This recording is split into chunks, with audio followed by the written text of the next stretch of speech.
c'est la base, ouais, c'est stylé. Les lives qui déboîtent, on apprend sans arrêt Joe Star.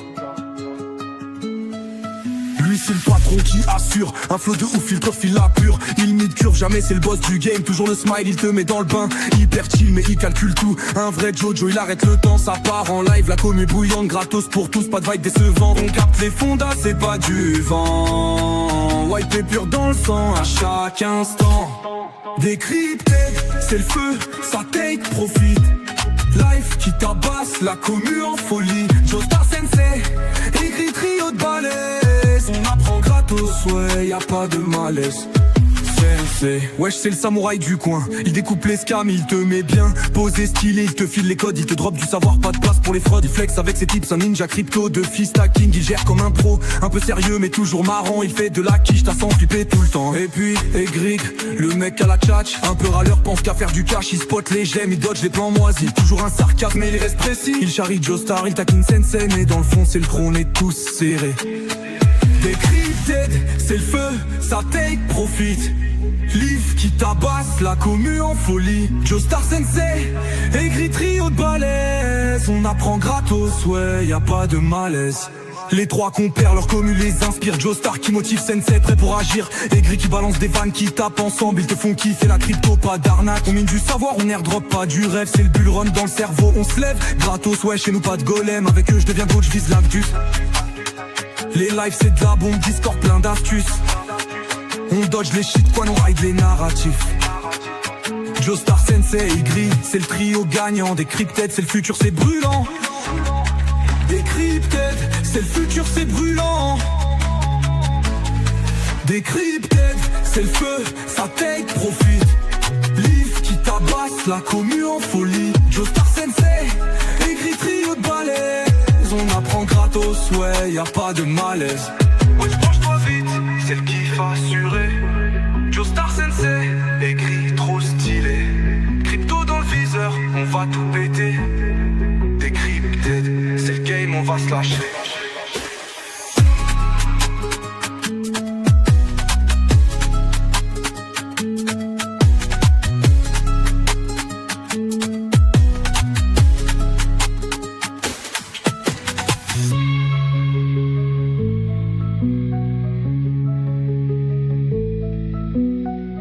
Wesh, branche-toi vite, c'est le kiff assuré. Joestar Sensei, écrit trop stylé. Crypto dans le viseur, on va tout péter. Crypted, c'est le game, on va se lâcher. Yo les gars, second live. Aujourd'hui on était avec Abdel ce midi. Starknet versus MegaETH. Et là, rien à voir, mais ça tombe plutôt bien vu la gueule du marché. On a Fineco. Comment tu vas Fineco? Ça va super, et toi? Ça va super. Alors pour rappel, Fineco, c'est un pro de la macro, donc il est très très bien placé pour parler de ce qui s'est passé avec la Fed et tout ça. On a vu que ça a eu l'air d'avoir un impact pas trop terrible. D'ailleurs, je vais te montrer un petit truc. Je sais pas si toi tu suis. Est-ce que tu suis un peu Polymarket? Ouais, bien sûr. Bien sûr. Bah, là, on a vu, on avait quasi 90% de chances d'avoir une baisse des taux en décembre. On a eu une baisse des taux, hein, pour ceux qui ont pas suivi, on a eu une baisse des taux. Et on avait 80% de chances d'en avoir une. Puis il y a eu les annonces de la Fed. Alors, j'ai pas suivi ce qu'il a raconté, mais j'imagine que ça a dû déprimer un peu l'ambiance parce qu'on est passé à 70 d'un coup. Et c'est potentiellement ça qui fait que le marché n'apprécie pas trop la nouvelle. Et on en parlait en off, mais j'ai l'impression que on fait ça depuis des mois et qu'on s'en sort pas, quoi. En fait, on a de l'espoir, puis on perd l'espoir, puis on a de l'espoir, et en fait, on fait le yo-yo constamment pendant que nos altcoins se font déchirer et qu'il n'y a que BTC qui range, quoi. Je sais pas, toi, pour quoi, toi? Bah, en réalité, pour moi, c'était déjà attendu. Comme je te l'ai dit, on avait fait un tweet, de toute façon, on avait fait un tweet le matin même de la réunion. On avait indiqué que pour nous, il y aurait eu la baisse, en tout cas annoncée hier. Mais le truc, c'est qu'il y avait un truc pour nous qui était très problématique, c'est-à-dire que Powell débarquait en réunion sans données. Donc c'était compliqué pour lui de dire on baisse les taux, on arrête le QT, que tout le monde attendait d'ailleurs, et derrière de dire vous inquiétez pas, le mois de décembre, on va encore baisser. C'est pas possible. Tu peux pas dire ça, sachant que tu as une inflation à 3% et que tu as zéro donnée à côté, et qu'en plus de ça, l'emploi ne se porte pas très bien. Donc il était logique que Powell allait arriver dans une posture où il te dit je vous donne ça, Mais derrière, soyez conscients que l'inflation est quand même problématique, que les droits de douane n'ont pas encore fait effet sur l'inflation, et qu'on va le voir par la suite, c'est ce qu'il a dit d'ailleurs. Donc du coup, comprenez que rien n'est acquis et que, les futures baisses de taux ne sont pas du tout acquises comme certains peuvent le croire. Attends, Le les tr droits de douane n'ont toujours pas effet sur l'inflation depuis le temps, là? Pas encore. Non, pas encore parce que Ah. toutes les sociétés, Mmh. ont importé énormément de biens avant que Trump ne mette en place ces droits de douane, en fait. Donc du coup, les Mmh. prix n'ont pas encore évolué parce que les mecs, ils continuent toujours de vendre, leur stock, en fait, qu'ils avaient Mmh mh. fait et à un moment donné, ce stock va arriver jusqu'au bout et donc finalement, ça va être entre Ah. guillemets «le nouveau stock», enfin en tout cas les nouvelles importations qui vont avoir un impact sur les prix et les sociétés ne vont pas prendre, ces efforts-là, enfin ces coûts-là dans eux-mêmes. Donc ça va être surtout le consommateur qui va le payer. Mais là où Powell a eu raison d'ailleurs, et moi je suis d'accord avec lui, c'est-à-dire que pour lui, ça va être un impact sur l'inflation, mais court terme. Et c'est très Mmh. simple à comprendre parce que, heu, quand tu mets des droits de douane, c'est le prix va augmenter une fois parce que c'est des droits de douane, ça a été affiché et ça ne doit pas évoluer. Donc la hausse va arriver une fois. Par contre, mais ça c'est un sujet, on en reparlera peut-être dans 1 an, 2 ans peut-être, c'est qu'à un moment donné, les prix vont tellement être élevés que le vrai sujet, ça va être de voir si ça va pas créer de la désinflation. C'est-à-dire que à un moment donné, les prix vont tellement être élevés que les consommateurs, ils vont dire: «Non, non, mais c'est trop cher, nous on n'achète plus». Donc la Mmh. demande va baisser et donc évidemment les sociétés, qu'est-ce qui va se passer? Eh bien, elles vont voir qu'en réalité, il y a plus assez de rentrées, donc elles vont licencier et donc bien évidemment les prix vont baisser et c'est un autre type de cercle qui va se mettre en place, un peu différent. Mmh. Les gens vont croire que c'est plaisant, mais en réalité, c'est pas plaisant. Mais on n'y est pas du tout, hein, attention, donc C'est chaud ça, parce on que verra ça beaucoup plus tard. ralentit l'économie américaine, du coup. Exactement. Ah, c'est chaud. Mais on n'y OK. est pas encore. Pour l'instant, c'est pas le sujet et en tout cas, pour l'instant, je suis pas sûr qu'on y arrive. Mais c'est pour plus tard. Il faut garder juste en tête. OK, mais qu'est-ce qu'a dit Powell, du coup, le 28 qui a fait, trembler les marchés comme ça?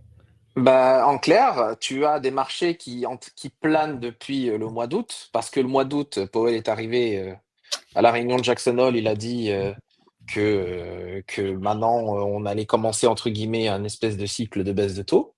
Mmh mh. Donc tout le monde, s'est dit: «Oh là là, c'est magnifique, on va commencer à avoir des baisses de taux qui vont s'enchaîner» et c'est comme tu l'as montré dans le graphique de Polymarket, hein, c'est-à-dire qu'ils voyaient une baisse de taux en septembre, ils voyaient une baisse de taux en octobre, donc hier et ils Mmh. voyaient aussi une baisse de taux en décembre. Donc les marchés, qu'est-ce qu'ils ont fait? Ils ont fait que grimper pour pricer tout ça.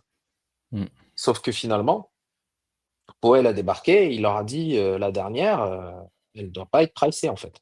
C'est tout ce qu'il leur a dit.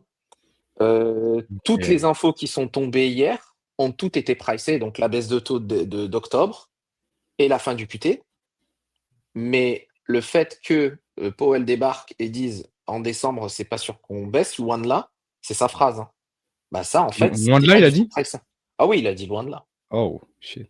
Donc OK. en fait, du coup, les marchés, ils disent: «Ah ouais, on a acheté, on a pricé et en fait, on est face à un mec qui nous dit, que potentiellement, il y a un monde où en décembre, on baisse pas les taux». Donc Mmh. et je le comprends, hein, il a raison parce qu'il a pas de données et les dernières données qu'il a en main ne donnent pas envie de baisser les taux.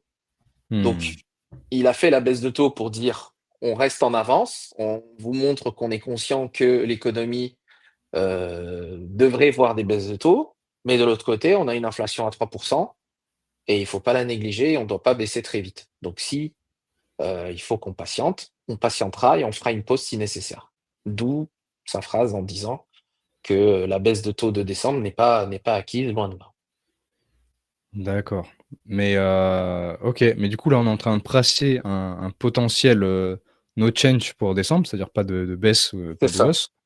Ce qui laisse aussi la place, si les conditions s'améliorent, j'imagine qu'il faudra suivre, alors je suis nul en macro, mais des trucs comme le CPI ou quoi, ça pourrait être rattrapé du coup. Ouais, bien sûr. C'est juste, en fait, tu arrives dans une période où, et alors tu le vois pas forcément sur Bitcoin, mais on en parlera plus tard, mais enfin quoique Mmh. si on le voit un petit peu, mais en fait, tu es dans une phase de chop, en fait, tout Mmh. simplement et Un c'est crab tout ce qui market, ouais. arrive ouais, exactement et c'est tout ce que tu vois sur les cryptos et c'est vraiment pour moi le meilleur indicateur pour ça. Et là, tu le vois un petit peu aussi sur les marchés traditionnels parce qu'on est entre 6 700, entre 6 600, ouais, 6 650 et 6 900 et on fait que range depuis un certain temps sur cette partie-là et potentiellement, on peut continuer à range jusqu'au moment où on aura potentiellement des données qui vont nous faire comprendre que Powell va vraiment baisser les taux et à ce moment-là, les Mmh. marchés vont anticiper tout ça et potentiellement, on peut avoir une montée, jusqu'à la réunion de décembre. Mais ça, c'est que du court terme. Mmh. Mais c'est pour ça que quand, la réunion est terminée, j'ai dit: «Je pense que là, à un moment donné, il faut que Trump, il arrête le shutdown parce que s'il y a pas de données, Powell, il va dire: "Bah, on n'a pas de données, donc on reste comme ça"». OK. Donc en fait, Et il y a c'est pas de le données à problème. cause du shutdown, c'est ça? Je sais pas Exactement. suivi du tout. Le shutdown, c'est, Bah, une, bah, en révolution quoi, enfin, clair, ouais, en fait, c'est un si tu veux, le shutdown, il arrive quand, comment dirais-je? Le shutdown, il arrive quand à un moment donné, tu as, normalement, en fait, le gouvernement américain doit décider du budget, d'accord? C'est comme en France. Les 2 partis, donc les républicains et les démocrates, doivent se mettre d'accord. S'ils ne sont pas d'accord, bien évidemment, on ne va pas plus loin parce qu'aucun budget n'est décrété, donc tout est gelé, mmh. d'accord? Mmh Donc mh. toutes les agences, fédérales, gouvernementales, tout ce que tu veux, tout est gelé. Donc du coup, il y a rien qui marche. Les gens, ils partent entre guillemets «au chômage», enfin bref, je caricature, mais c'est un peu ça. Donc toutes les sociétés gouvernementales fédérales qui fournissent, par exemple, qui récoltent les données, par exemple, pour l'inflation, le travail, enfin le chômage, heu, vraiment toutes les données macroéconomiques, eh bien toutes ces agences-là sont entre guillemets «fermées». Donc elles ne Mmh. fournissent rien. Et donc du coup, ça fait un mois, un peu plus d'un mois, où Powell, enfin en tout cas les marchés auraient dû voir des données macroéconomiques publiées, mais il y a rien. Il y a juste eu une exception, c'était sur l'inflation et bon et celle-ci vaut ce qu'elle vaut. Moi je pense avoir pas mal d'éléments qui montrent que les données étaient truquées, mais globalement, il y a eu que ces données-là qui sont sorties et derrière, bah, évidemment, Powell a pris sa décision en disant: «On baisse les taux», mais en tout cas, il a bien martelé qu'il y a pas de données. Donc quand tu as pas de données, tu peux pas prendre de décision. Putain. Donc faut arrêter Ah, le shutdown. OK, attends, juste pour répondre à Jet Li, oui, ce sera en replay. J'ai pas pu te répondre sur X, mais oui, ce sera en replay. OK, mais ça a l'air de sentir un peu la merde quand même parce que, d'un côté, du coup, tu as Powell, qui s'inquiète des données pour décembre. De l'autre, il a pas accès aux données à cause du shutdown. Donc, même si le shutdown est réglé, potentiellement, c'est juste un argument pour Powell de pas baisser les taux, en fait. Bah, le truc, c'est que moi personnellement, je pense que quoi qu'il arrive, il devra baisser ces taux-là. Parce que, il y a quand même des signaux qui sont pas hyper positifs sur le marché de l'emploi.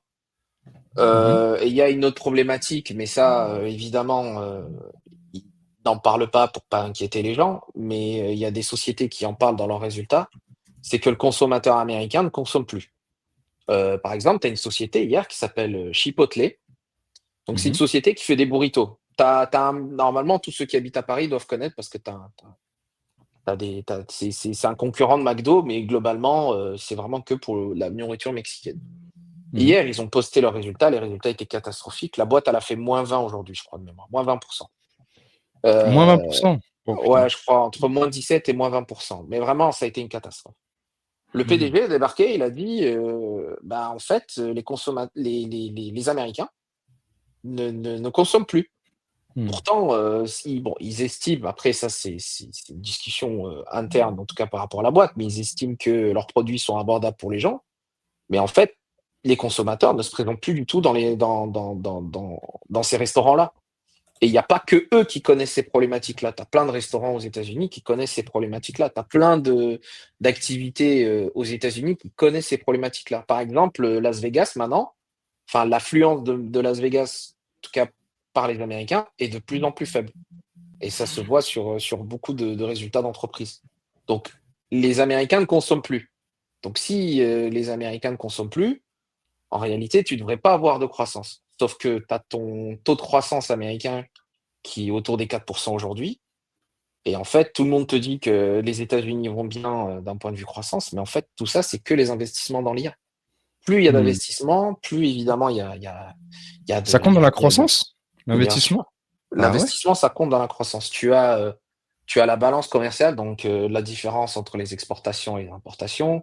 Tu as les investissements, tu as l'immobilier, tu as la consommation des ménages. Tu as énormément de choses. Et en fait, quand Hmm. tu regardes le détail des données, tout est, enfin, tout est vraiment dans des positions pas top, sauf l'investissement. Et c'est Ok. évidemment dû à l'IA. Donc en fait, tu es dans une économie où on te dit que la croissance est à 4%, mais c'est juste parce qu'il y a des investissements dans l'IA. C'est juste ça. Ok. Mais tu restes optimiste qu'on aura une baisse des taux en décembre. Moi, pour moi, je pense qu'on l'aura la baisse de taux. Je pense que pour l'instant, on est juste. Enfin, le but de Powell, c'était de faire de la com en disant euh, les gars, je vous donne une baisse aujourd'hui et je vous donne la fin du QT, mais c'est pas la fête du slip. Ouais. Donc, comprenez aussi que rien n'est garanti et qu'on doit tout étudier et qu'il nous faut des données. Donc, si Hmm. Trump arrête le shutdown et que les données reviennent, à ce moment-là, potentiellement, moi, je pense qu'on aura une baisse de taux. D'accord. Et parler un peu de trucs positifs. Powell, on est d'accord qu'en 2026, de toute façon, il sera barré. Ça Mhm. n'a pas l'air d'être du tout pricé par le marché. En tout cas, j'ai pas l'impression que le marché est très euphorique au fait que Powell se barre. Pourtant, ça pourrait être une porte vers la création monétaire un peu max. Même si les États-Unis vont mal, ils peuvent imprimer à balle. Euh, Est-ce que c'est vraiment un truc bullish? Ça dépend peut-être aussi du nom qui va être nommé derrière, je sais pas. Bah, il y a deux choses. Bah, en vrai, le fait que Powell se barre, le marché, enfin, tu vois, le marché, hier, il a écouté ce que disait Powell. Donc, c'est pour ça que je te le dis, en fait, toutes les problématiques d'hier, c'est vraiment court terme parce que Hmm. Powell peut dire un discours, mais les marchés commencent déjà à être tournés sur celui qui va arriver Oui, à partir du mois de mai. Donc, il c'est pour pré-shot ça, tout je le dis, temps. ouais, Hmm. exactement, le but, c'est de pré-shot. Et si tu veux, le nouveau va être nommé à partir de décembre, je crois. Normalement, il est prévu. Normalement, il y a une nomination qui est prévue à partir de Noël. Ok. Mais globalement, les marchés, ils écoutent ce que dit Powell. OK, très bien. Mais c'est vraiment pour du court terme. Donc, c'est pour ça que, encore pour l'instant, enfin, moi, personnellement, je suis pas excessivement inquiet, tu vois. Mais Hmm. pour moi, on est juste dans un range qui fait mal. Mentalement, en fait, c'est juste psychologiquement, c'est terrible pour ceux qui sont sur la crypto, surtout. Mais sinon, on est vraiment dans un range et je pense que ça va encore continuer. Mais maintenant, pour revenir à cette histoire de la Fed, il y a 2 choses, moi, qui me posent problème, tu vois? Hmm. Si on commence à mettre un mec, à la Fed qui est, pro-Trump, parce que c'est Hmm. vraiment ce qui va se passer, et un mec qui veut absolument, baisser les taux, peu importe ce qui se passe, à un moment donné, les marchés, ils vont commencer à se dire: «OK, c'est cool que le mec, il baisse les taux, Ouais, mais il y a des risques derrière». C'est-à-dire qu'il y ouais, a des c'est ça. risques que derrière, tu as un retour de l'inflation, sachant que l'inflation est toujours à 3%, Hmm. d'accord? Et qu'il y a des droits de douane qui doivent faire leur effet. Donc il y a un risque que, les choses dégénèrent et tout dépendra évidemment de celui qui va être nommé. Donc en fait, je pense que tu rentres potentiellement dans une phase de marché où, on peut continuer de range, d'accord? Sur les marchés traditionnels, c'est un peu différent parce que l'IA, enfin la liqui les marchés sont tellement concentrés sur l'IA que tout va dépendre des news sur l'IA, donc c'est différent. Mais par rapport à Bitcoin qui a besoin de liquidité, on est plus dans le sujet où on peut potentiellement continuer de range. Mais moi, je le dis tout le temps aux membres aux membres de notre club, mais pour moi, on n'a pas touché le top. Moi, Hmm. j'ai du mal à imaginer qu'on ait touché le top. Donc, et moi, vraiment, pour donner des seuils techniques, parce que je pense que ça importe les gens, tu vois, mais pour moi, il y a un gap à aller chercher à 92 000 ou 93 000 sur le CME pour Bitcoin. Pour moi, c'est vraiment le dernier truc, quoi. C'est De toute façon, c'est le après, on dernier remet en bastion. question toute la tendance, hein, donc, enfin, d'après les Exactement. traders que je reçois, c'est très inquiétant. Ouais. Bah, je comprends, hein, je comprends qu'ils sont inquiets. C'est vrai que je m'attendais quand même à Non, mais je veux dire, si Quand on on a perd une... les 100 000, les 95 000, à partir de là, ça devient très, très Ah oui, inquiétant. C'est ça non, que je veux mais, dire. ah non, Oui. mais pour moi, on perd les 92-94 000, c'est terminé. Ouais. Il y a pas de débat là-dessus. Mhm. Mais pour moi, on n'y est pas encore. Moi, j'espère qu'on y reviendra. Ça plaît pas aux gens, mais j'espère toujours qu'on y reviendra parce que on aime toujours payer les choses moins chères. T'as tes ordres. T'as déjà tes ordres, Heu, toi. ouais, j'ai déjà mes ordres. Ouais, je me Mais doute. globalement, mais bon, encore une fois, hein, moi, je pense pas qu'on ait touché le top. Vraiment, on est dans une période où tu as en face de toi un président qui n'est pas populaire aux États-Unis. Il faut le comprendre, hein, mais il n'est pas populaire. Il y a tous les sondages qui montrent que pour l'inflation, il n'est pas apprécié, que pour l'immobilier, Mhm. il n'est pas apprécié, que pour, ses positions à l'international, il n'est pas apprécié. Donc et il a des élections à gagner en novembre prochain. D'accord? En novembre 2026. Donc, à un moment donné, même si les marchés régalent les gens parce qu'ils disent je deviens plus riche, je gagne de l'argent, donc je peux me permettre d'acheter des choses, de dépenser, de me faire plaisir et tout, ça suffit pas. Parce qu'à un moment donné, il faut que tu fasses vivre ta famille. Il faut aussi que les Américains qui sont férus d'immobilier comme en France, bah, tu vois, ils ont envie d'acheter leurs biens immobiliers, mais ils n'y arrivent plus parce que les prix sont trop élevés et le marché est complètement fermé, tu vois. Mhm. Donc, à un moment donné, Trump, il va devoir faire des choses pour faire plaisir aux gens. Et j'ai du mal à croire que ce mec-là qui veut gagner ces midterms-là va nous faire chuter les marchés ou en tout cas va les délaisser. Donc, pour moi, on n'a même pas encore commencé cette campagne-là. J'ai du mal à croire qu'on arrive en tout cas au top de ce marché aujourd'hui. Donc, Mhm. on peut avoir des corrections, des respirations, et ce serait sain, parce que là, pour l'instant, ce qui se passe, c'est pas ouf.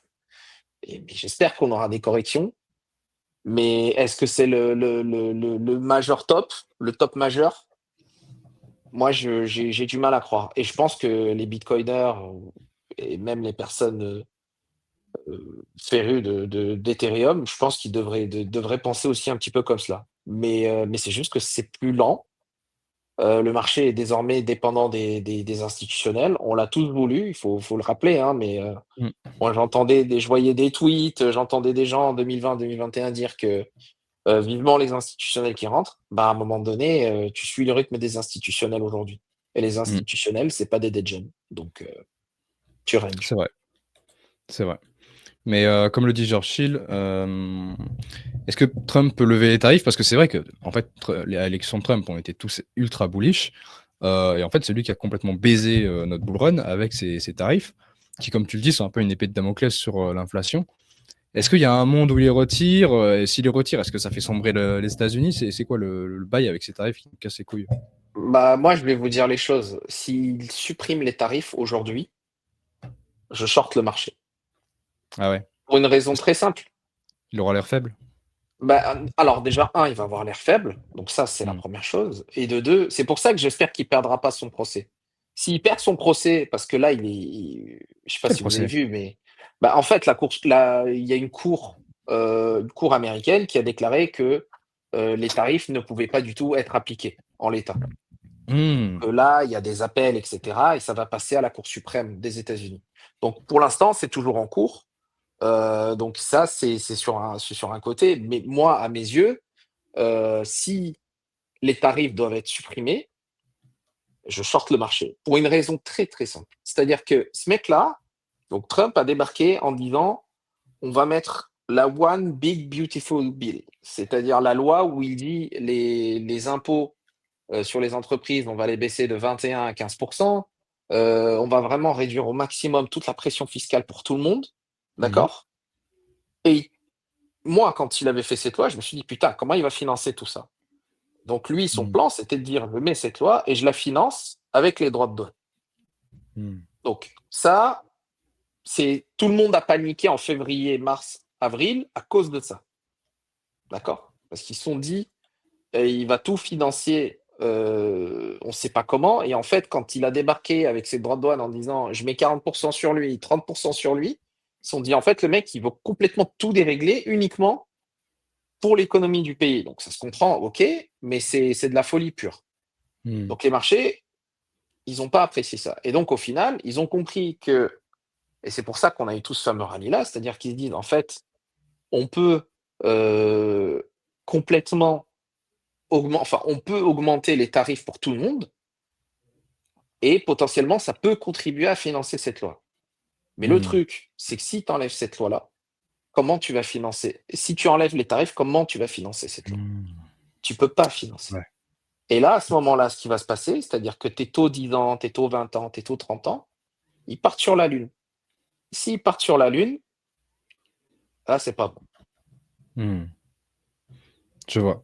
Mais du coup, le best bull case, ce serait que les tarifs restent, que les négociations se passent le mieux possible avec les autres, et que malgré ça, l'inflation n'augmente pas tant que ça, ou au moins que sur du petit court terme, c'est ça? Bah, le best case, en vrai, je pense que enfin, pour moi, c'est celui que j'espère, mais et je me suis un petit peu positionné en ce sens-là. Le best case pour moi, ce serait que, on continue, comme on le fait aujourd'hui. Trump essaye de tout déboucler par rapport, à l'immobilier, parce que l'immobilier, c'est un énorme frein pour les consommateurs.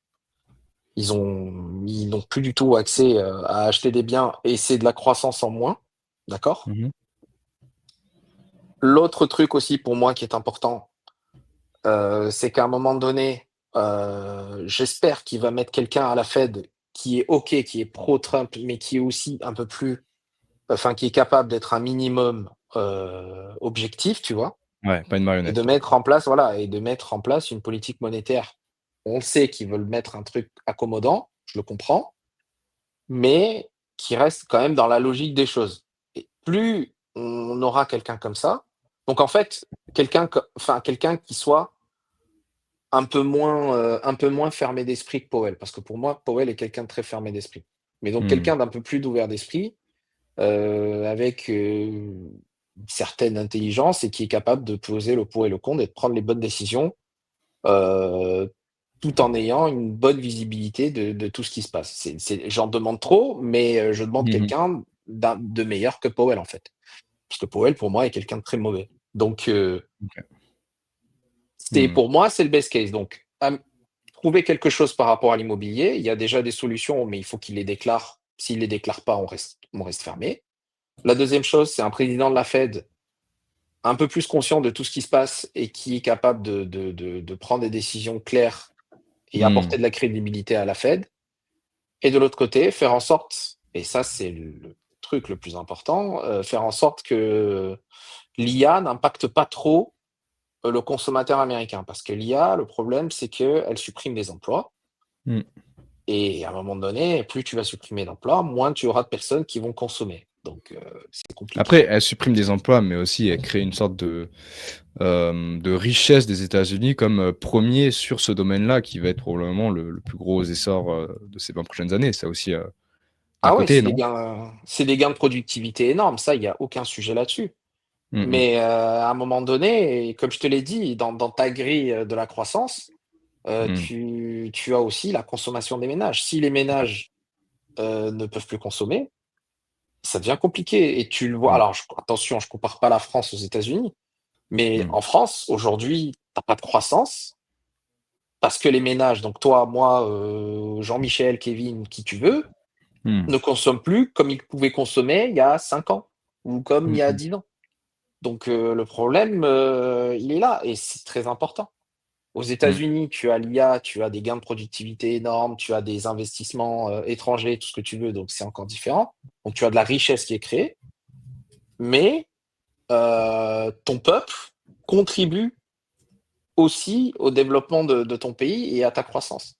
Donc tu ne peux pas, les négliger parce qu'à un moment donné, l'écart que tu as entre les marchés et l'économie, réelle, à un moment donné, on va revenir on va revenir à la réalité, en fait et la chute sera brutale.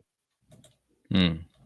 OK, je vois et je voulais parler d'un truc, je crois qu'on en avait parlé la dernière fois que tu étais venu sur, le rachat de la dette américaine. Il y a eu, une news là, le 16 octobre. Ils ont annoncé le rachat de 4 milliards $. Est-ce que c'est cool? Est-ce que c'est bullish, même si c'est une goutte d'eau que ou est-ce que c'est juste insignifiant? C'est-à-dire des rachats de dettes, Ah bah, je sais c'est pas, où que tu as vu ça? J'ai vu passer ça dans mon feed, là je revérifie. Bon, c'est un article Binance, j'en fais pas trop confiance, mais non, là, 40 milliards, non, ça on s'en fout. Je sais Des plus, j'ai vu passer buybacks, ça. Des buybacks, ouais. c'est ça? Ouais, c'est ça. En fait, les buybacks, j'avais fait un tweet là-dessus j'en avais parlé, je crois, en mars ou avril peut-être. Oui, c'était avril, je crois, j'en avais parlé. En fait, c'est pas. Alors, c'est ce que fait le Trésor quand il fait ça, c'est parce que dans toute la dette américaine, tu as des dettes 10 ans, 20 ans, 30 ans, etc., etc. Et certaines de ces dettes, donc je prends l'exemple des 10 ans, Mhm. les dettes 10 ans, tu en as certaines qui ont été contractées, enfin qui ont été émises quand les taux étaient à zéro, et tu en Mhm. as d'autres, par exemple, qui ont été émises il y a 3, 4, 5, 6 mois. D'accord? Donc, Mhm. évidemment, celles qui ont été contractées quand on était à taux zéro, eh bien, ces dettes-là ne valent pas grand-chose. Pourquoi? Parce que les taux ont augmenté.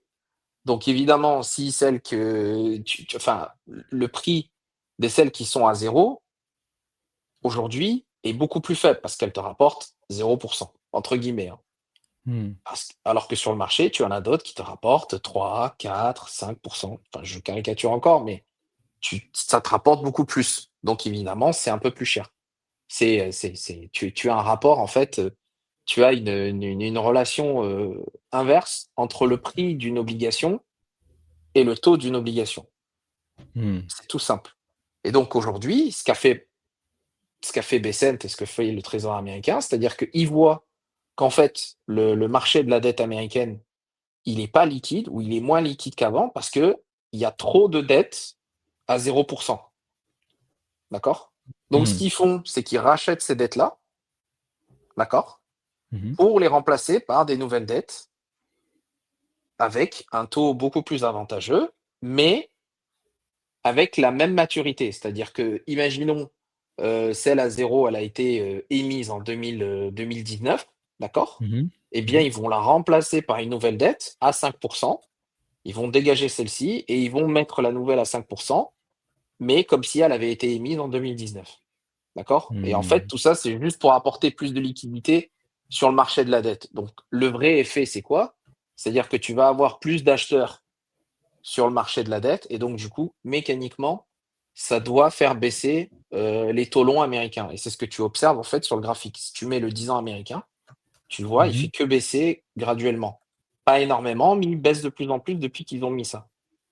Là, on était à un moment donné, on était à 4,6, je crois. Aujourd'hui, on doit être autour de 4,09, je crois. 4,08, je crois. Un truc comme 4,08. ça. 85, Voilà, ouais, exactement. voilà. Et alors qu'on était très très haut autour de mai, je crois, mai, avril. 5. On était à 5, effectivement. Voilà. Je, Donc je peux vous montrer si vous voulez. ouais. Donc Ah en ouais, ouais, fait, ouais. ça, c'est une des solutions qui avait été mise en place par Scott Bessent pour Mhm. baisser les taux 10 ans.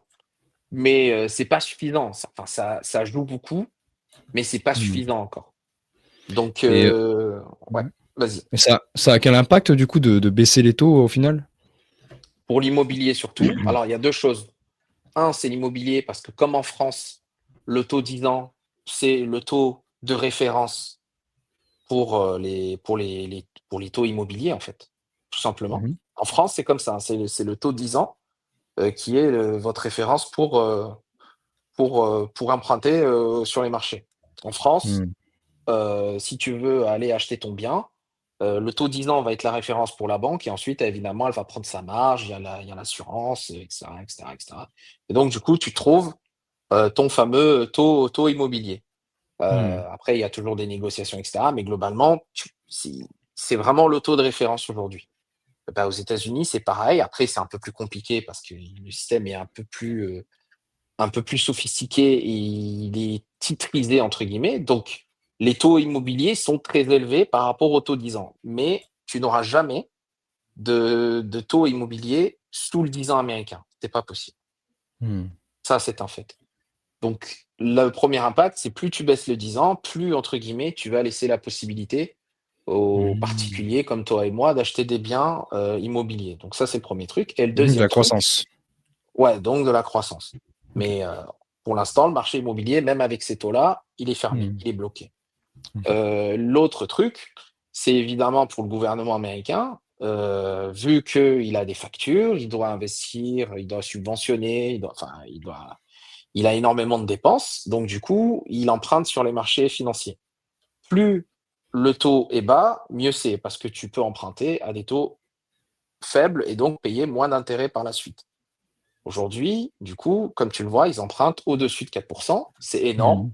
Mhm. Mhm. Et à un moment donné, ça va devenir une problématique. Et les banquiers centraux, évidemment, donc la Fed, etc., sont conscients de cela. Donc le but, c'était l'objectif numéro un de Scott Bessent quand il est arrivé, c'était de faire chuter ce taux. Pour l'instant, il n'y arrive pas depuis qu'il est arrivé, on est toujours au-dessus de 4. Mais l'objectif, c'est de revenir à 3 et dans vraiment un excès haussier, entre guillemets, parce que c'est une relation inverse, dans un excès haussier, on reviendrait à 2,5. C'est vraiment le rêve pour lui, je pense. D'accord. D'accord. Et du coup, pour répondre à la question du titre, le vélo, la Lambo ou le vélo électrique? Là, au moins, Bah, déjà, fin 2025. Fin 2025, bah non, fin 2025, pour moi, on est sur vraiment une problématique court terme. on s'arrêtera. Euh, voilà, si vous avez acheté à 130 000, à 125 000, pardon, Ouais, plutôt ça. ouais, c'est potentiellement, je dirais pas la Lambo, ça c'est certain, Mhm. mais je vous souhaite déjà d'avoir un beau vélo électrique, ce serait pas mal. Mais, mais ouais, dommage pour vous si vous avez acheté à 125 000. Mais moi, je pense, après, j'ai envie d'être optimiste. Je pense qu'on peut avoir un rallye de Noël. Je serais pas choqué, hein. Pour moi, on est juste dans un range. Ça peut aller vite, hein. Ouais, ça peut aller très très vite. Il suffit de. Je pense que si vraiment, hein, si le shutdown est arrêté et que les données ressortent et qu'elles montrent des choses positives, je vois pas Mm. pourquoi on n'irait pas plus haut. C'est tout. Pour moi, tout dépend. Là, c'est une question politique. C'est plus une question politique qu'une question vraiment propre à Bitcoin, quoi. Ouais, mais Donc, est-ce que si le shutdown est arrêté, est-ce que les datas vont être bonnes? C'est ça la question. Elles peuvent être mauvaises. bah, sincèrement, moi, je vais te dire sincèrement, les dernières données de l'inflation étaient truquées. Enfin, tu peux pas arriver, débarquer avec des données comme ça et dire que l'électricité a baissé de moins 0,5% en un Mm. mois, sachant que tu as l'IA qui bouffe toute l'énergie de tout le pays. Tu peux pas dire ça. Parce que les C'est centres sont aux impossible. US? De quoi? Les centres sont aux US? Tous les centres que construisent Ah bah, X, là, ils OpenAI, tout construisent. ça. Ah bah, de toute façon, ils sont en train de construire au maximum et d'utiliser au maximum toute l'énergie du pays pour l'IA. Donc, les data centers, tu en as de plus en plus aux États-Unis. Enfin, ça pousse comme des. Je sais même pas comment on peut dire ça, mais ça pousse sans arrêt. Et on est même arrivé à un stade, et ça a été d'ailleurs une thèse d'investissement qu'on a prise. On est même arrivé à un stade où on se dit, il faut relancer les mines de charbon. Et derrière, Mm. faire en sorte que le charbon contribue à apporter de l'énergie. Donc, tu peux pas débarquer avec toutes ces problématiques-là et nous dire que le prix de l'électricité, il a baissé. C'est pas possible. Mm, C'est pas mm. possible. Et il y a plein de trucs comme ça. Donc, enfin, les données, elles sont biaisées. Et de toute façon, j'avais mis un, Mm. un graphique qui montrait qu'en réalité, les données, elles sont estimées. Il y a beaucoup de données, une grosse partie des données récoltées sont estimées. Elles ne sont plus du tout réelles. D'accord? Mm. Et sachant qu'il a mis un pote à lui à la tête de la BLS, donc à la tête de l'organisme qui gère tout ça, Mm. franchement, et puis vous connaissez le personnage, Ouais, donc on voilà. connaît bien. Est-ce que j'ai besoin Mm, mm, mm. enfin, je serais curieux de voir une personne défendre Trump et dire que non, non, non, les données Il est intègre. sont viables. Ah non, voilà, Ouais, moi je pense ok. à titre personnel que les données ne sont pas du tout viables et qu'on n'est pas à 3%. Moi, je Mm, pense mm. qu'on est plus haut, d'accord? Si on prend la méthode de calcul, hein. Tu prends Mm. la méthode de calcul, il y a un truc qui va pas. Tu peux pas arriver avec un baril de pétrole à 60 $ et présenter des données avec 3% d'inflation. C'est pas possible. C'est-à-dire qu'ils Mm. ont fait chuter au maximum l'énergie fossile, et ils sont toujours à 3%. C'est qu'à un moment donné, Mm, mm. il Ouais, y a quelque chose qui va pas, tu vois ce que je veux dire? Et en réalité, l'inflation est plus élevée, mais on affiche 3%. d'accord. Et pour 2026 alors? Volet électrique, lambeau, Pour vélo. moi, pour moi, il y avait quelques problématiques. Il y avait quelques trucs sur lesquels j'étais un petit peu, j'étais pas très bien. Et vous l'avez vu, 17 octobre, hein, les marchés crypto ont chuté. Mais la veille, il y a eu des problématiques sur la liquidité en fait du marché. Je sais Hmm. pas si vous avez suivi, mais en clair, t'as des sociétés qui fournissaient des prêts auto subprime, donc en fait pour des clients un peu risqués, et c'est des crédits auto quoi, tout simplement. Hmm. Et la plupart de ces crédits, tu as de plus en plus de défauts qui se présentent. Donc le problème, c'est que tu as 3 sociétés dans le secteur qui ont fait faillite, d'accord? Et donc Mhm. bien évidemment, ça s'est propagé sur des acteurs. Donc à un moment donné, si tu regardes le VIX, il est monté jusqu'à 30. Et en fait, tu as eu des épisodes, tu as eu un épisode un petit peu de stress où on se disait: «Putain, les banques régionales, elles sont encore dans la merde, elles sont Hmm. embourbées dans ces situations-là, elles ont besoin de cash, ça pue». Et au final, le lendemain, donc vendredi, donc 17 octobre, moi j'avais vu, il y avait des publications d'entreprises, en tout cas des publications de banques régionales, et c'était des problématiques isolées. Donc en fait, si tu regardes vraiment le VIX, il grimpe jusqu'à 29 ou 30, et derrière il chute l'après-midi, vendredi. Hmm. Et bon, après, il s'est passé ce qui s'est passé sur la crypto, mais on a eu une période où c'était inquiétant. Donc ça, c'est un premier sujet, c'est la liquidité du marché. Hmm. Pour moi, c'est un sujet qui va être très important. Et 2, c'est les crédits. Parce que on voit qu'il y a des secteurs sur lesquels ça va pas. C'est-à-dire que j'avais fait un tweet encore dessus, ça s'appelle le private credit, c'est la dette privée. Hmm. Tu as des sociétés qui évidemment ont fourni des crédits pour X projets. Ces sociétés-là, normalement, en temps normal, doivent monter avec les marchés. D'accord? Sauf que depuis un certain temps, ces valeurs-là, tu peux en mettre une, c'est Apollo Management, je crois que ça s'appelle. Tu mets APO. Tu vas voir le graphique et tu mets à côté le S&P 500. Ça n'a plus rien à voir depuis un certain temps. Hmm. Pareil, tu as Jeffries, tu mets JEF comme ticker. Pareil, il chute. Donc, c'est des instituts qui montrent qu'en réalité, le crédit, il y a un truc qui ne va pas. Sauf que tu peux pas arriver et me dire que le crédit ne va pas, alors que tu as des Max 7, des Nvidia qui annoncent des milliers de milliards de dollars d'investissement et ils n'ont pas l'argent. Mais Donc c'est des financements. ça fait que 1 an qu'il sous-perf, hein, non? Attends, je te montre la charte. Je l'ai mis face au SP500, je sais pas si c'est valable du coup, mais ça fait ça à peu près, quoi. Et c'est depuis 30 décembre. Alors, mais pas plutôt comme ça, parce qu'en réalité, mais plutôt vraiment juste, Avec, ouais, je tu superpose compares le véritablement. SP. Exactement. Ok, tac.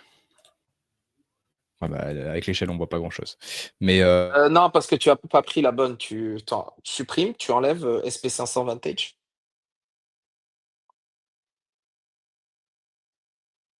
En fait, si tu supprimes, tu enlèves là le SP500 Vantage, tu vas le supprimer et tu vas refaire comparer, mais différemment. Je vais te montrer.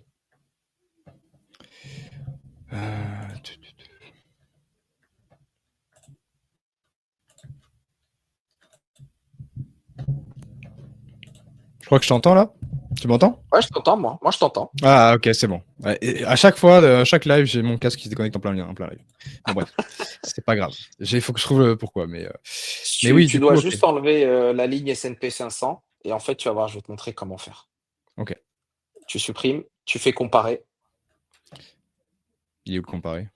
le plus, c'est Ah le oui, le bouton plus, oui. plus.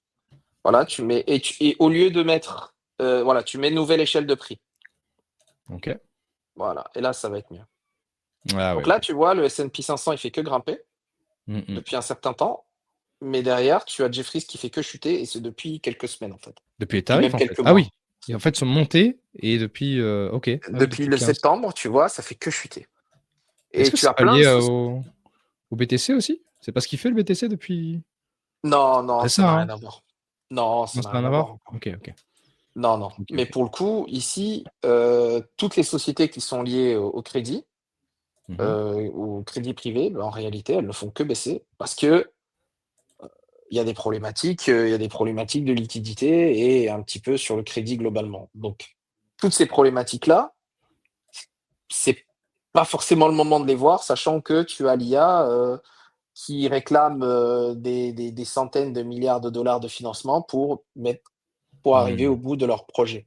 Donc pour moi, 2026, heu, ça va être une année difficile parce que ça va être une année plus technique, mais globalement, on est avec un président et c'est pour ça que je le dis que pour moi, c'est pas le top. On est avec un président qui fera tout pour que les marchés continuent de grimper et Scott Ouais, mais, Bessent. Ah, vas-y. pardon, hein, mais du coup, tu spécules beaucoup sur la folie de Trump, en fait. Mais attends, entre deux, quand tu regardes comment ça s'appelle, le mandat de Trump en 2017, de 2017 jusqu'à 2021, Mhm. tu enlèves le Covid, c'est exactement ce qui nous est arrivé. Là, il est juste en train de faire exactement la même chose. Il a fait pareil. Sauf Il a fait pareil, sauf qu'il est juste avec des personnes plus compétentes, donc surtout Hmm. Scott Bessent je pense qu'il est l'une des personnes qui connaît les marchés mieux que personne, tu vois?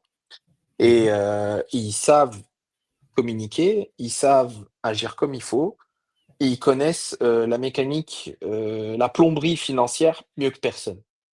C'est donc moi, il y a un adage qui dit: «Don't fight the Fed». Moi, l'adage que je donne, c'est: «Don't fight, Bessent». Ok. Donc aujourd'hui, c'est ce que je pense. Par contre, on est toujours sur une fameuse corde raide, tu vois? On est sur vraiment une corde très fine.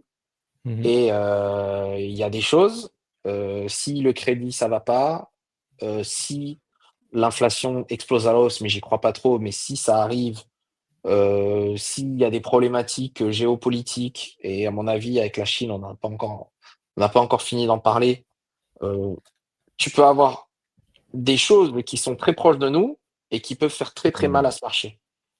Mais Mhm. aujourd'hui, je vois aujourd'hui avec tous les éléments que l'on a, pour moi, ça va pas encore faire mal. Mais par contre, quand ça fera mal, d'accord, un Hmm. espèce de choc exogène, hein, un truc vraiment auquel on s'attend pas, mais qui provoquera des problèmes sur les crédits et cetera. C'est ce que j'ai dit d'ailleurs dans un live dans un live dernièrement, je pense que le marché prendra moins 30 minimum dans les dents, quoi. Hmm. Donc là, ce sera pas le vélo, là, ça va être Oui, ça va être piéton, là. les chaussures, ouais, carrément. Voilà.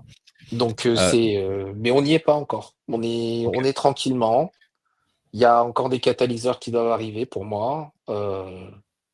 Donc, on est plus proche pour moi de la Lambo, en tout cas pour Hmm. Bitcoin, que du vélo. Aujourd'hui, avec les éléments que j'ai. Mais ça représente quand même bien le marché parce que ce que tu dis, c'est que c'est potentiellement bullish, mais qu'on danse un peu sur un fil très fin, quoi. Et c'est un peu ce C'est qu'on ça. ressent avec le marché, tu vois. Il est tout le temps, il a envie d'être bullish, mais il n'a pas tous les éléments pour l'être. Et on sent qu'il a besoin d'être rassuré. Donc ça correspond vraiment avec ce que tu dis. Il y a, alors, il y a Scalwa qui demande moyen de revoir les lives. Tous mes lives sont en rediffusion, que ce soit sur YouTube, Twitch et pas X, parce que X ne fait pas de la rediff. Donc voilà. Il y a eu quelques commentaires. Bon, tu as eu un compliment de Sincère. Regard rare et très intéressant, c'est vrai, c'est pour ça Merci. qu'on l'invite. Et Jet Li qui nous demande en gros, le marché attend les baisses de taux, mais si c'est trop successif, il le price mal. Donc, ça veut dire qu'il y a potentiellement un problème dans l'économie. Et s'il n'y a pas de baisse, il le price mal. Donc, en clair, qu'est-ce qu'on doit attendre Que doit-on attendre pour avoir de la liquidité sur les actifs à risque crypto? C'est une baisse Eh petit à bien, petit, c'est ça? C'est un contrôle? alors en fait, c'est, les marchés en fait aujourd'hui et c'est la question elle est hyper intéressante. Et si tu veux, les marchés aujourd'hui, ils ne pressent que les bons trucs. D'accord? Hmm. Ouais. Tout ce qui est mauvais, ils s'en foutent. Ils regardent que les bons trucs. Donc du coup, Hmm. on n'est pas dans l'euphorie, mais on dit que ça ne peut que bien aller. Tu vois ce que je veux dire? Hmm. Hmm. Hmm. Donc depuis août, c'est pour ça que je dis depuis août, Powell est arrivé, il a dit: «Oh c'est bon». Il a un petit peu fait un discours très dovish, tu vois? En disant, «Il y aura des baisses qui vont arriver». Donc du coup, tout le monde s'est dit: «Ah paf, il va faire 3 baisses». Donc tu vois, on est allé dans le scénario le plus positif, 3 baisses d'affilée. Donc évidemment, le marché a eu ce fameux rallye, je te le dis, depuis août jusqu'à aujourd'hui, tu vois? Et c'est parce qu'il price tout ça. Donc le moindre truc qui va pas, derrière, il va le montrer. Et c'est un petit peu ce qu'on connaît aujourd'hui, tu vois?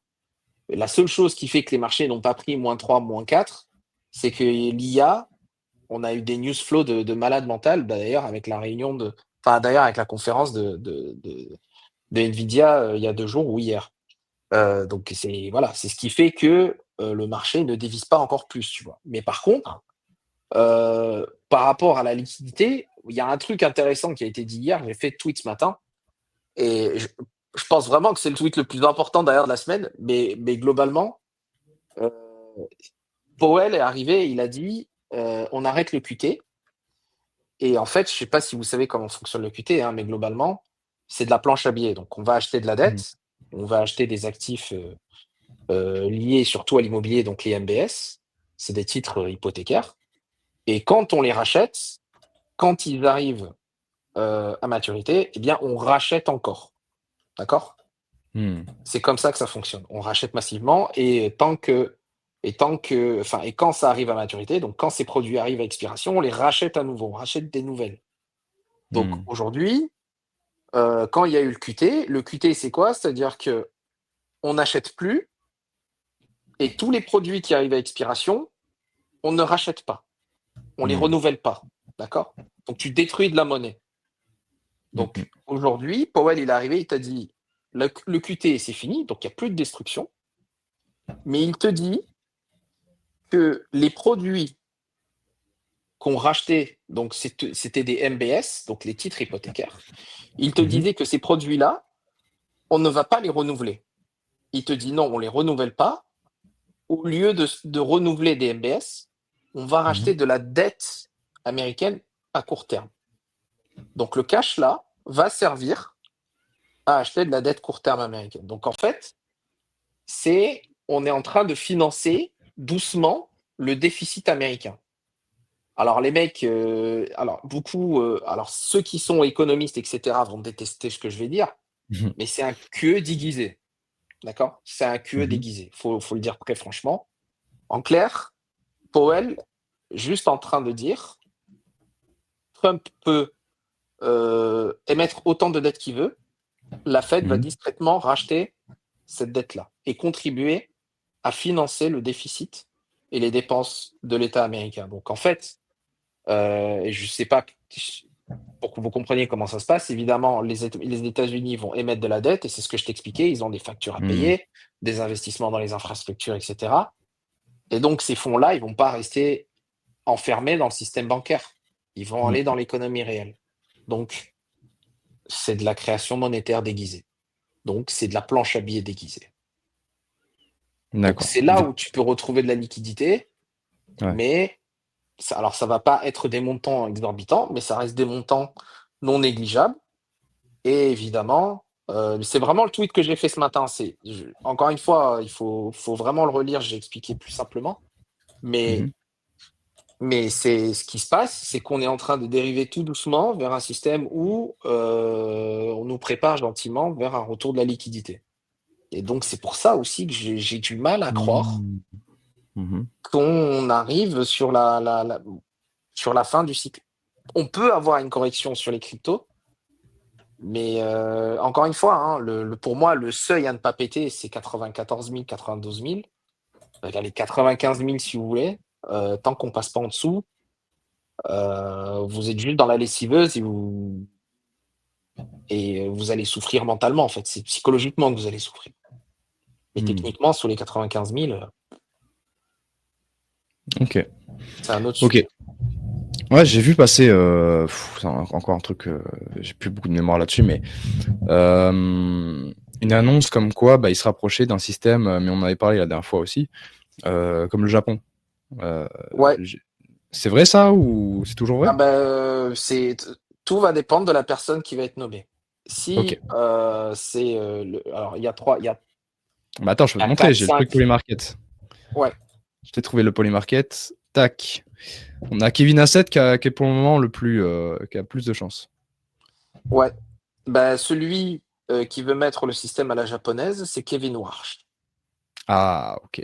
Donc c'est le numéro 3. Alors lui, s'il débarque, Ouais.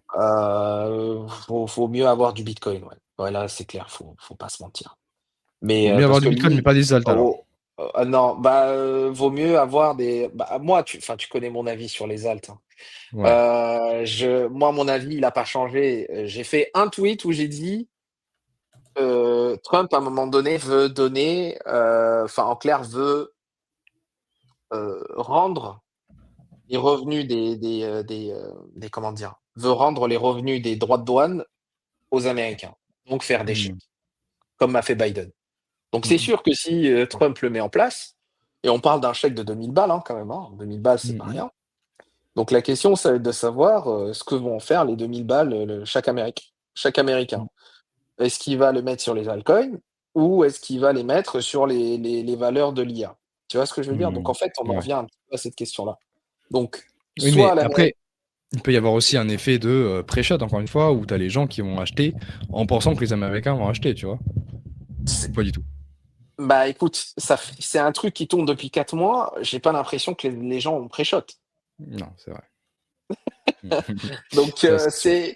c'est encore une fois, hein, moi pour les altcoins, je et ça me fait mal de le dire parce que je te le dis, ça fait des années que je suis les cryptos, vraiment ça fait des années et j'adore.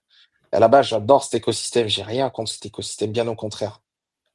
Mais la chance qu'avait la crypto, c'était en 2021. 2020-2021, c'était la Hmm. chance pour les cryptos et on l'a pas saisi. Il y a des acteurs qui ont détruit l'écosystème et on s'en est pas remis encore. Il y a Hmm. Hyperliquid, d'autres projets qui font des choses, tout ce que tu veux, OK, très bien. Mais l'écosystème tel qu'on l'a connu, il a été détruit et c'est terrible Hmm. à dire. Et il a été détruit parce que l'argent de certains institutionnels était là. Hmm. 2020-2021, c'est ça ce qui s'est passé. Tu avais des Hmm. institutionnels, via des VC Capital, via, d'autres types d'acteurs qui Ah, mettaient de l'argent, qui aidaient des projets à se on en a développer. aussi, là.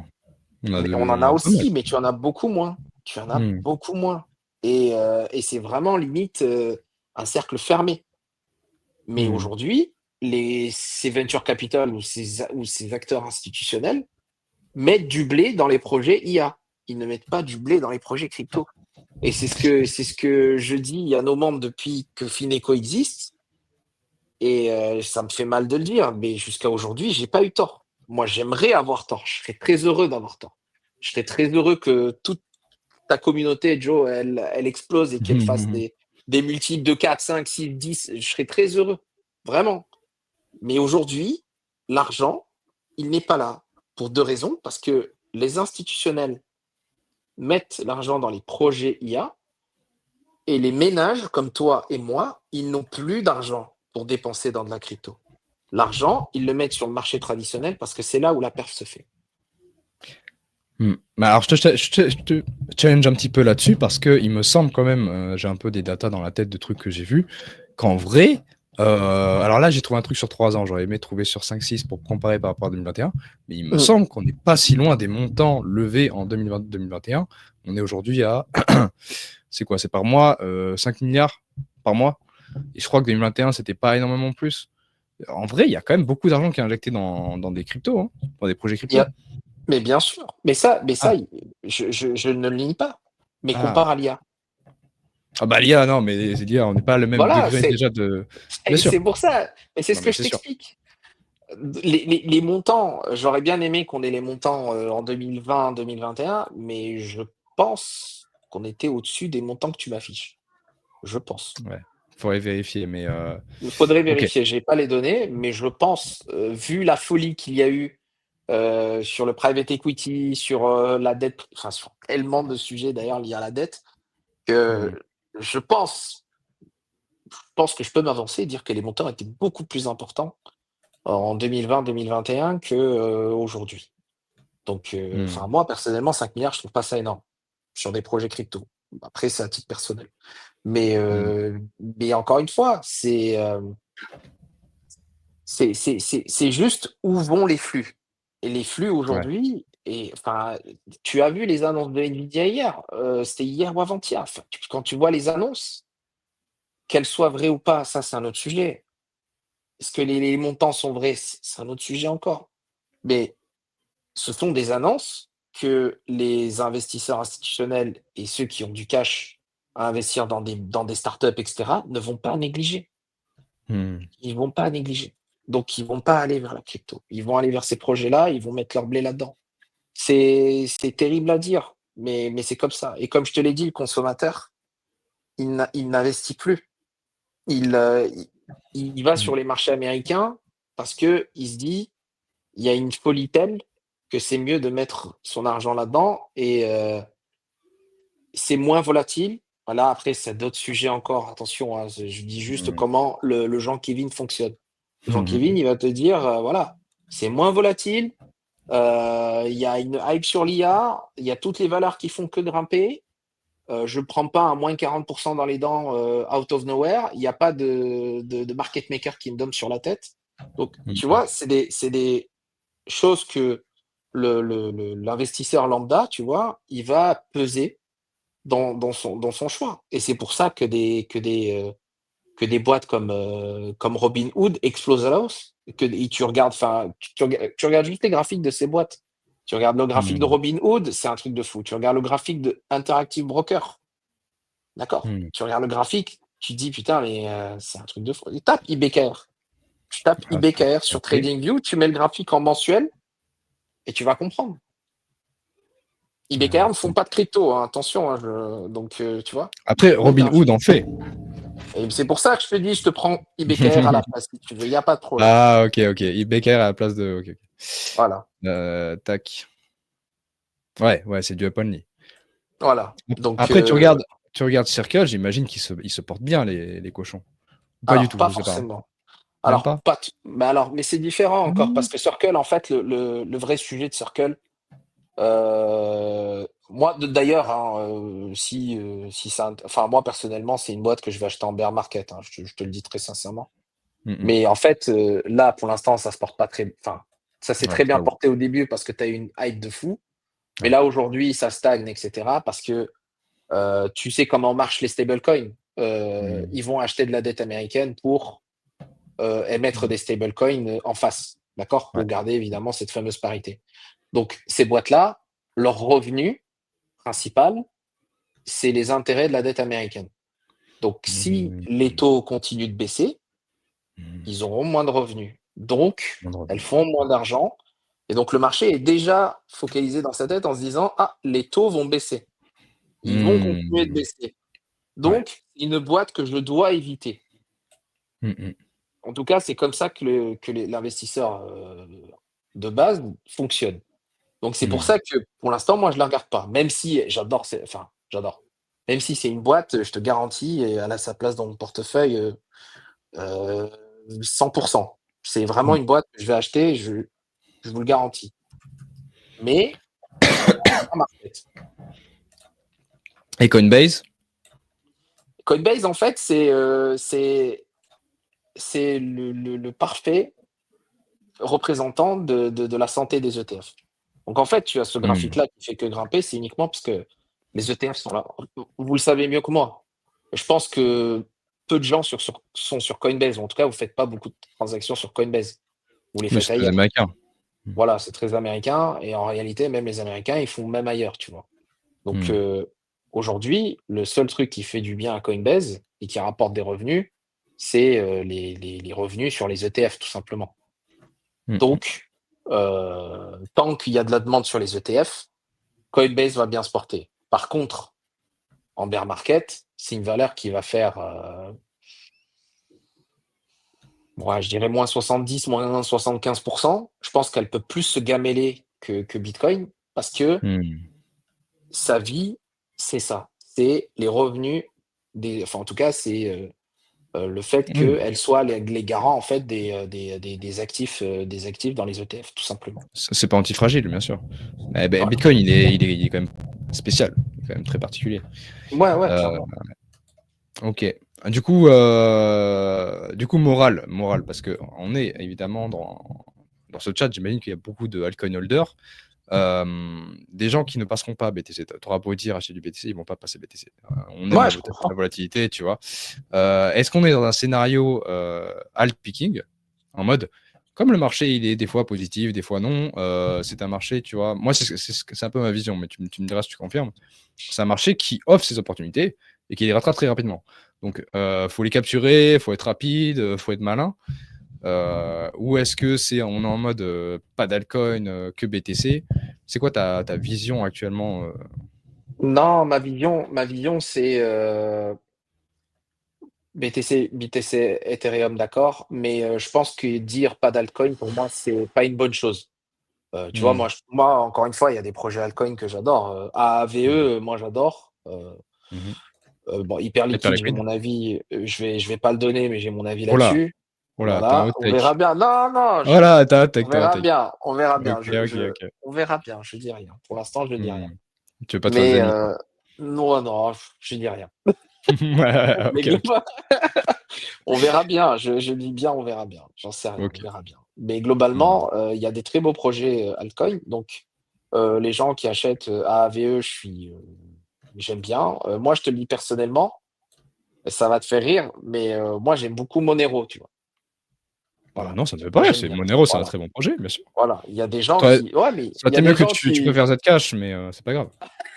Ah non, c'est chaud. T'as Non, vu ce non, qu'il mais a j'aime fait? beaucoup. Ouais, Une ouais, folie. je sais, c'est lunaire. Mais Ouais, c'est c'est le lunaire. bon terme C'est lunaire. d'ailleurs. Ouais, ouais. Mais non, moi j'aime beaucoup Monero, tu vois. Hmm. Je suis. je- C'est vraiment. Moi, ça, c'est un projet que j'aime bien parce qu'après, je trouve que la privacy, ça va être un énorme sujet sur les années à venir. Donc, Mhm. c'est pour ça que j'accorde beaucoup d'importance à Monero. Donc, dire pas d'altcoin, je suis pas d'accord. Par contre, Hmm. oui, il faut faire de l'altpicking. Et après, si tu vas dans les trucs beaucoup moins liquides, Hmm. ton objectif, et là, ça demande un travail de recherche monstrueux, c'est énormément d'énergie, c'est d'être early, mais vraiment très early, quoi. C'est ça. Le vrai sujet, il est là, c'est de pas débarquer à l'ICO, en fait. Moi, c'est mon avis. C'est vraiment beaucoup de travail, c'est beaucoup d'énergie. Je comprends les gens qui aiment la volatilité et l'adrénaline. J'ai été à votre place, les mecs, je vous comprends. Mais c'est tellement d'énergie dépensée. Donc, moi, tu vois, j'ai 34 ans, j'ai plus l'énergie pour ça. Hmm. Et probablement ceux qui nous écoutent sont jeunes, donc eux, c'est des tanks sur pattes, donc je les comprends, tu vois? Mais et je leur souhaite d'ailleurs que ce soit des tanks sur pattes, mais globalement, moi, j'ai plus l'énergie pour ça. J'ai plus l'énergie. Hmm. Ou alors, si je trouve vraiment, les personnes autour de moi qui ont toujours les infos en avance, qui sont early et tout, à ce moment-là, on peut discuter. Mais plus de l'alt picking du coup, finalement Ouais. et après ça, c'est un avis aussi personnel. Je sais pas si je devrais le dire, mais je le dis quand même. Mais globalement, il y a des gens, tout le monde se trimballe des bagues, flinguées au sol depuis 2020-2021. Hmm. Heu, je sais pas si c'est encore une bonne chose de garder ces fameux bagues-là, tu vois? Mais c'est un avis personnel et je pense que D'accord. potentiellement, ce cash-là, peut-être peut vous aider à faire d'autres choses avec, sur d'autres altcoins qui sont un peu plus en vue peut-être, ou en tout cas vous permettre de faire des airdrops, j'en sais rien, ou aller sur des altcoins plus en vue. Ouais. C'est comme Les, ça que je le vois en tout cas. les termes sont dits, hein, mais moi je suis totalement d'accord. C'est soit tu prends des gros winners, bah, des Monero, Hyperliquid, Ethereum, des machins, des trucs safe. Soit tu vas dans des low cap, mais alors faut que tu aies un edge, mais va pas chercher des AVAX, des EGLD ou Ouais, des Atom. Tu vois, il y a des Atom qui est devenir voilà, la c'est du grosse blague. suicide. Ah non, non, mais c'est clair. Mais si tu savais le nombre de personnes qui en possèdent encore de tous ces tokens de 2020-2021, parce qu'ils ne Bah veulent ouais, je pas vendre sais. à perte en fait. Ils pensent qu'ils C'est vont revenir à ça, BE. et j'ai plein Prenez de votre potes, hein, perte. je te rassure. Ah, mais je sais, ils sont tous. Mais c'est pour ça que ces tokens sont encore hauts. C'est parce que ils veulent pas accepter leur perte. Prenez votre C'est perte, les ça. gars. C'est, Ah oui. il y aura peut-être des news qui vont vous permettre de remonter la pente, c'est possible, Oui, mais la c'est possible. probabilité que cette news arrive, en fait, elle est tellement faible que Ouais. peut-être que cet argent que vous auriez récupéré vous aurait peut-être permis de faire autre chose avec Mhm. et de vous donner plus de chance, en fait. Moi, c'est comme ça que je le vois, tu vois? Ouais, c'est un Donc opportunity cost. ouais, c'est exactement ça, c'est juste des arbitrages que tu fais et Mhm. tu et tu Et tu y penses, Mm. quoi. Mais c'est des enfin, un cash qui est bloqué sur un actif comme ça, c'est du cash, enfin, c'est du cash qui travaille pas et qui est bloqué. Ouais. Donc, tu te fermes des opportunités. C'est comme ça que je le vois, tu vois. Donc, Mm. Surtout que si tu veux pas prendre de risques, aujourd'hui, tu as plein de protocoles à farm, même sans rien faire. Des fois, tu as des vols, tu déposes de l'argent. Alors, c'est du risque aussi, hein, mais c'est pas un risque lié au marché. Et il y a plein de façons voilà, de s'exposer à autre chose sans même être exposé au marché, mais juste à un futur token. Bref, euh, il y a plein de façons de faire. c'est clair. Écoute, ça fait 1h10. Est-ce qu'on pourrait résumer un petit peu en quelques phrases, fin 2025, 2026, comment est-ce qu'on se sent? Est-ce que les gens, en fait, surtout, c'est ça que les gens veulent savoir, je pense, et ils auront attendu 1h10 pour le savoir, mais est-ce que ils doivent vraiment s'inquiéter là? Pour moi, non. Vous êtes dans une lessiveuse. Hmm. Pour l'instant, je suis pas inquiet. Je, i- Si vous avez acheté à 125 000 et que mentalement, vous n'êtes pas prêt à avoir -20, -30%, oui, c'est sûr que vous pouvez être inquiet. Mais si vous êtes conscient que vous avez un seuil à ne pas péter, c'est-à-dire 95 000, et que pour vous, c'est un seuil où vous dites si on le pète, bah, je sors, Hmm. bah, et que vous êtes serein, bah, en réalité, vous devriez pas être inquiet, tout simplement. Hmm. Enfin, de toute façon, je pense que tu as parlé, comme tu l'as dit, hein, tu as parlé avec beaucoup de monde, c'est le seuil à pas péter. Hmm. Je pense pas qu'on le pètera. Peut-être qu'on va le tester pour faire peur à tout le monde. Moi, je serais très heureux qu'on le teste et qu'on ferme ce fameux gap à 92-94 000 sur le Après, CME, la tu vois. gueule des alts si on fait ça, mon gars. Oh là là. Ah, mais c'est oui, là, c'est sûr que ceux qui sont que sur des alts Ça a piqué, hein. peuvent être ouais, ça va piquer beaucoup. Mais voilà, le roi, si tu veux, du marché crypto, voilà, les seuils sont connus. Pour moi, c'est le principal. Faut pas péter les 95 000. Tant qu'on les pète pas, on range et c'est de la lessiveuse et c'est toi face à ton mental, en fait, face à ta psychologie. Donc, toi face à Hmm. toi-même. Donc, pour l'instant, avec tout ce que l'on a comme éléments macro, géopo, tout ce que tu veux, je suis pas inquiet, Mhm. mais je pense quand même que il faut arrêter ce fameux shutdown. Il faut apporter des données à Powell qui pourra à un moment donné aussi voir s'il faut baisser les taux en décembre. Moi, personnellement, je pense qu'il les baissera, mais il faut des données. Il faut arrêter ce fameux shutdown. S'il n'arrête pas et qu'on n'a pas de données, ça va commencer à faire chier le marché et potentiellement, on peut Ouais. range, voire respirer et respirer un bon coup. Il y a une date butoir pour ce shutdown? Pas du tout. En fait, Ok. c'est des négociations je sais pas si c'est tous les jours, ou tous les 2 jours, ou tous les 3 jours, Oh mais là là. globalement, ils Hmm. représentent, si tu veux, les dossiers. Ils font un vote. Si le vote, il est pas adopté, ben, on reste en shutdown. Globalement, Ok. c'est comme ça que ça marche. Donc, pour l'instant, Polymarket, a, Ah, a a comment dire? Une estimation de tout ça d'ailleurs. Tu peux regarder. ok. Je vais regarder Je tout de crois suite. que ils estimaient la fin au 30 octobre. Maintenant, bien évidemment, ils vont décaler. Je Ah sais ouais. pas. Je l'ai ici, alors attends. Mmh. Tac, tac. C'est trop bien pour les markets quand même, hein, putain. Ouais, bien sûr. Incroyable. Ah, ça, pareil, J'espère ça qu'elle sera c'est. Vous pouvez le farmer, hein. Tu dis?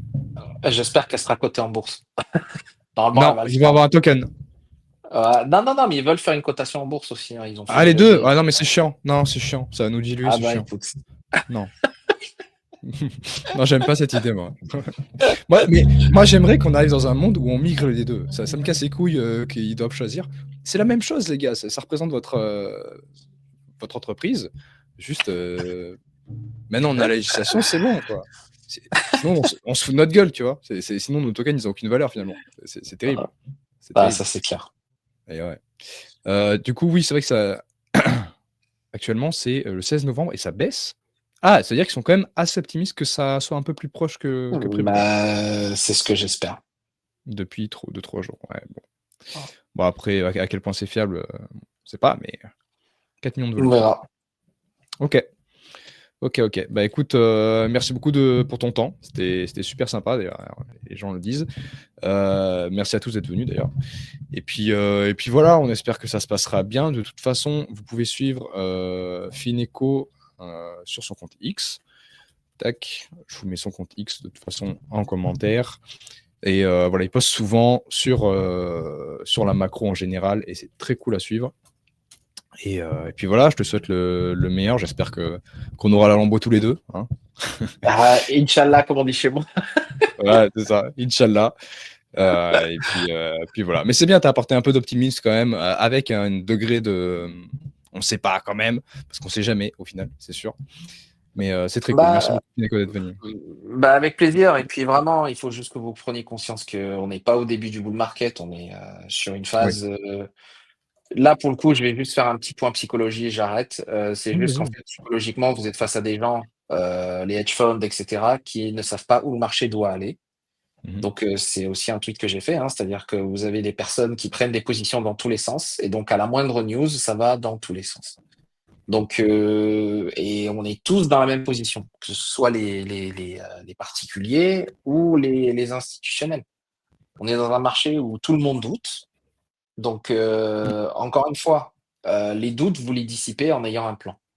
Si vous avez un plan, et c'est pour ça que Mhm. je vous ai parlé des seuils, si vous avez un plan, vous ne pouvez plus avoir de doute. Vous vous laissez porter par le marché. Être patient et ne rien faire, c'est peut-être parfois les meilleures des choses à faire. Et aujourd'hui, sur la crypto, je pense que vous êtes dans cette phase-là où ne rien faire, c'est probablement la mieux. Ouais, ok. Ne rien faire. Ne rien faire et peut-être, voilà, comme tu dis, avoir votre plan et puis surtout être conscient que si vous avez trop d'altcoins et surtout des altcoins qui sont pas tip top, vous prenez beaucoup de risques dans un marché qui ne sait même pas où il va encore. Voilà, faites attention comme d'habitude. Vous ne faites pas avoir aussi par cette envie de faire trop de multiples, trop de volatilité. C'est pas toujours le moment. Non. Et puis respectez aussi votre profil d'investisseur. Si vous n'avez pas le temps, tout ça, allez pas chercher des shitcoins. Voilà, toujours pareil. Un très bon C'est ça, conseil. et Et pas de puis, revenge trading. Ouais, et pas de revenge trading, surtout pas. vraiment, Surtout pas. c'est la dernière chose à Ouais, faire. c'est clair, c'est clair. Je pense que c'est le pire truc. C'est là Mm. où vous pouvez tout perdre. Donc, pas de Ouais, revenge trading. ouais, exactement. Eh ben parfait. On va finir là-dessus. Merci beaucoup pour ton temps et puis on se reverra une prochaine fois dès qu'il y aura de la news. Avec plaisir. Ouais, ciao, ciao. Ciao.